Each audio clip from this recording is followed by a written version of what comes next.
Hello tout le monde et bienvenue dans cette nouvelle vidéo. Comment allez-vous? J'espère que vous allez tous bien, que vous êtes tous bel et bien en forme. C'est vrai, je n'ai pas fait les vidéos tout de suite par rapport à l'Inter, par rapport au match contre l'Udinese. C'est tout simplement parce que déjà pour commencer, je l'avais pas regardé, donc je ne pouvais pas la regarder à cause du travail.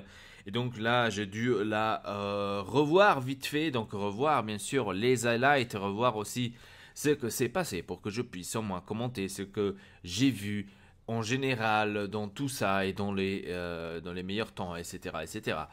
Et aussi en demandant aussi à des potes ce que eux ils ont vu dans les matchs, etc., etc., qu'ils ont regardé bien sûr le match que moi je n'ai pas pu le faire. Alors, il faut dire que ce match-là était un peu difficile pour l'Inter. On avait vraiment l'impression que c'était pas vraiment un match, on va dire, bien.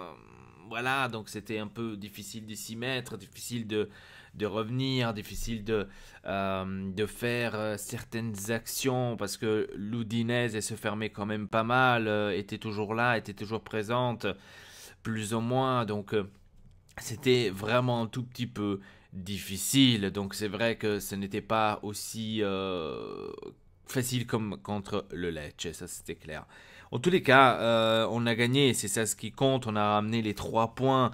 Et des fois, ça fait aussi bien au moral de ramener un bon résultat quand même à la maison. Surtout les 3 points. Avant l'arrivée, bien sûr, du derby. Le meilleur pour moi sur le terrain, c'était Sensi, les gars. Encore une fois, Sensi a montré que c'est cet énorme joueur que tout le monde disait, que tout le monde dit et que tout le monde, bien sûr, pense, etc., etc. Franchement, j'adore ce joueur, j'adore comment il joue, j'adore ses mouvements, j'adore aussi ses idées de foot. C'est vraiment incroyable. Et après, bien sûr, le but qui donne le tout encore un aspect plus beau. Et voilà, donc pour moi, Sensi, encore une fois, le meilleur du match. Niveau défense, Godin m'a très très bien plu. Franchement, Godin, en le voyant comme ça, de comme il a joué, vraiment extraordinaire. Mais bien sûr aussi Devray et Skriniar, donc les 3 défenseurs totalement là derrière. Je pense que ça va être très difficile pour les autres équipes de passer, ça c'est clair. Franchement, les 3 défenseurs là, c'est quelque chose vraiment de spectaculaire, je dirais, parce que franchement, c'est pas aussi mal que ça, il faut le dire. Il faut.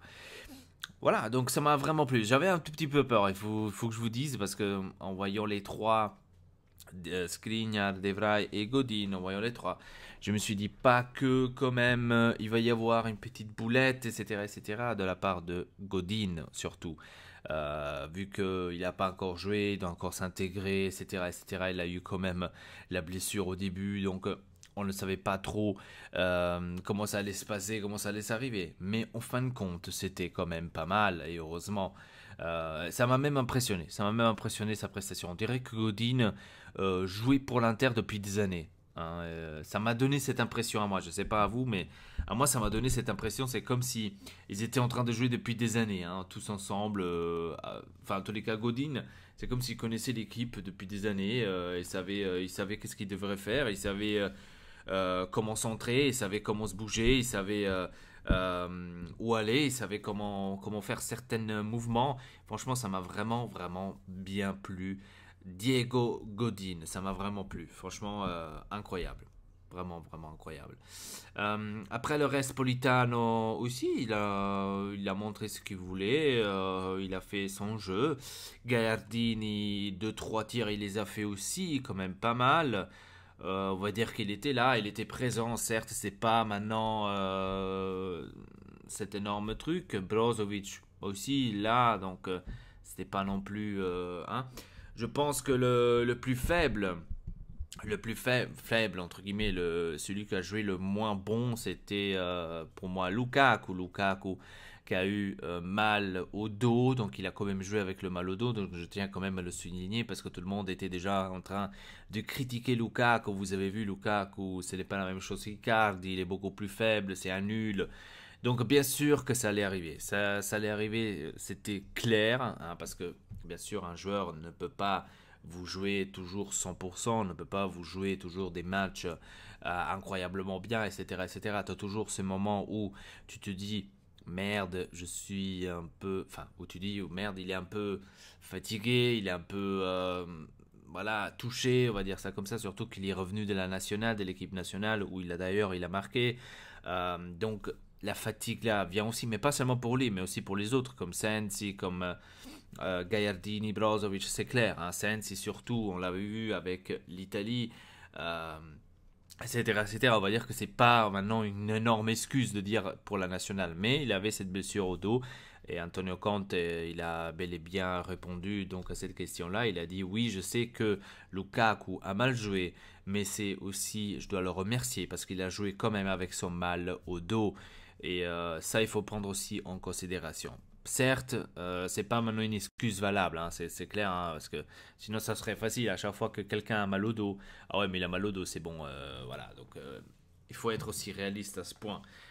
Mais il faut le souligner parce que voilà. Hein, mais c'est pas pour ça qu'il a joué aussi mal non plus. Hein, donc il faut le dire.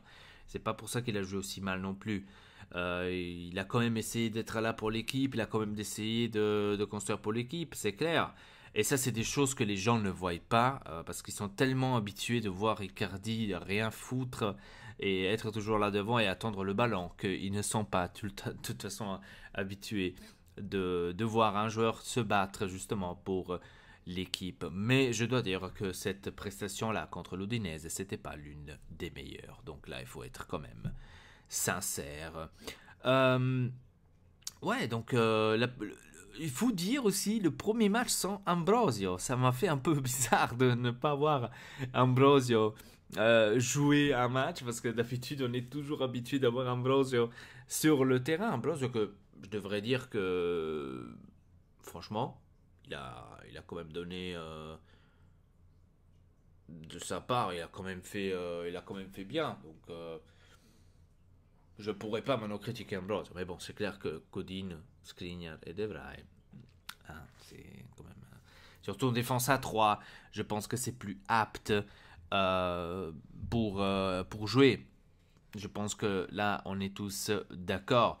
Andanovic aussi, d'ailleurs, il a fait un très beau arrêt. Lui aussi, il nous a sauvés pratiquement, parce que ça aurait pu être aussi un partout. Euh, donc, aussi Andanovic, il a fait son match, donc habituel tout simplement. Le premier match de Alexis Sanchez est rentré aussi à la deuxième mi-temps, que tout le monde aussi a critiqué, etc., etc. Ouais, le but raté, non, c'était facile. Euh, on va dire qu'il a quand même bien tiré. J'ai regardé dans les highlights à nouveau la scène, je l'ai regardé plusieurs fois. Il a pas mal tiré. Il a pas mal tiré. Après, si le gardien il a mis la main, c'est pas de sa faute à lui. C'est pas voilà. Donc il a mis la main. C'est qu'est-ce que tu veux que je fasse? Mais il a bien tiré. Il avait certes le but était pratiquement libre. Il aurait pu peut-être faire autrement. Je sais pas. Moi personnellement, j'aurais fait pareil comme lui. Donc qu'est-ce que tu veux faire à ce point-là? T'essaies de la mettre dedans de tous les moyens. Que le gardien il a pris. Bon, bref, il a pris. Maintenant, pour dire Alexis Sanchez a bien joué, bah, a fait des trucs extraordinaires, le temps était trop peu. On est à temps de voir un peu plus Alexis Sanchez, peut-être une titularisation, qu'il soit tout de suite titulaire dès le début. On verra bien. Peut-être on verra un autre Alexis Sanchez. On ne le sait pas, on verra bien. En tous les cas, maintenant, il y aura la Champions League, en tous les cas, et on verra qu'est-ce qui va se passer en Champions League. Notre premier match contre Braga, donc je devrais... Enfin, Braga, Sparta, pardon. Sparta, je crois que c'est. Je me rappelle plus. Sparga, ou... Je me rappelle plus. L'équipe, comment il s'appelle? Attendez, je vais aller vite fait voir pour vous. Champions League. Slavia Prague, c'est ça, putain. Voilà, Slavia Prague. Donc, ouais, je dirais que le premier match, on va dire, c'est faisable sur la carte. mais il faut pas sous-estimer l'adversaire. Il faut jamais sous-estimer l'adversaire. On verra comment ça va être. Ça va être demain à 18h55. Ouais, c'est un horaire un tout petit peu tôt, hein, je l'avoue, mais voilà quoi. Après, au fur et à mesure, on verra. Donc, le premier match de la Champions League s'approche. Enfin, on y retourne après une longue attente, on va dire ça comme ça. Qu'est-ce que je m'y attends de cette Champions League? Moi, je vous dis clair et net, l'objectif pour moi, pour nous, devrait être au moins la huitième de finale. Je demande vraiment pas énormément, mais au moins la huitième de finale, je pense que ça pourrait se faire. Hein. Huitième de finale, je demande vraiment pas plus, hein, mais huitième de finale, franchement, je pense que ça pourrait se faire. Après, c'est mon avis. Hein. Après, ça se peut que je vous dise des énormes conneries, vous dites, il pague, etc. Comme on a vu le tirage au sort, c'est clair que ça va être difficile. On a le Barcelone, on a le Dortmund. Ça va être difficile de se battre avec les deux, hein, surtout avec Barcelone. On verra, dans le foot, on ne peut jamais dire ah ouais, non, mais ça va être comme ça, c'est exclu, ça va être comme ça. Parce qu'il y avait beaucoup de personnes qui étaient sûres ah non, bah, contre le Dortmund, vous n'allez jamais gagner, hein, arrêtez avec vos conneries. Donc, restez calme quand même, parce qu'on peut même égaliser contre le Barcelone, qui sait. Je ne dis pas gagner, mais égaliser. Donc, dans le foot, on le sait jamais. Donc, on reste avec les pieds par terre, en tous les cas. On est premier du classement de la Serie A, rien à dire par rapport à ça. Restons avec les pieds par terre. N'allons pas maintenant dire avete visto, salutate la capolista, sto cazzo. Donc, on va rester avec les pieds par terre. Ça fait extrêmement plaisir, c'est clair, de se revoir premier au classement, c'est clair, mais restons avec les pieds par terre.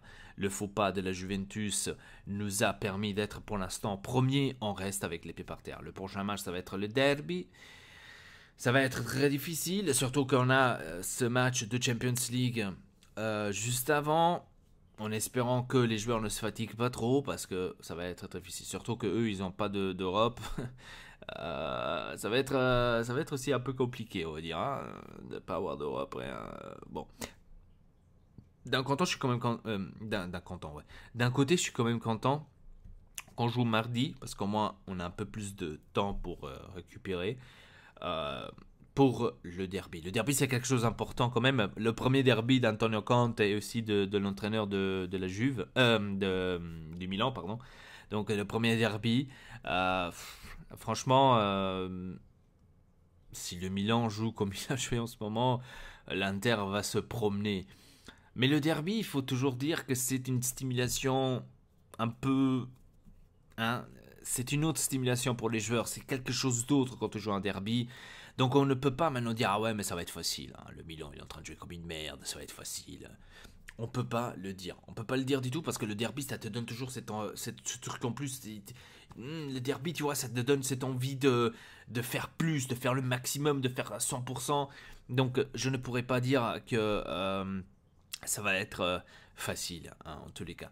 Concentrons-nous maintenant sur la Champions League, le derby, on verra plus tard. Et donc voilà, c'était tout pour cette vidéo. Dites-moi dans les commentaires qu'est-ce que vous avez pensé de ce match contre l'Udinese. Et sur ce, je vous donne rendez-vous à une prochaine vidéo ici sur la chaîne Ortex et Elpa. N'hésitez pas de vous abonner bien sûr à la chaîne Ortex Elpa, ça ferait extrêmement plaisir. Et donc sur ce, je vous dis à très bientôt. Votre Elpa, triple peace.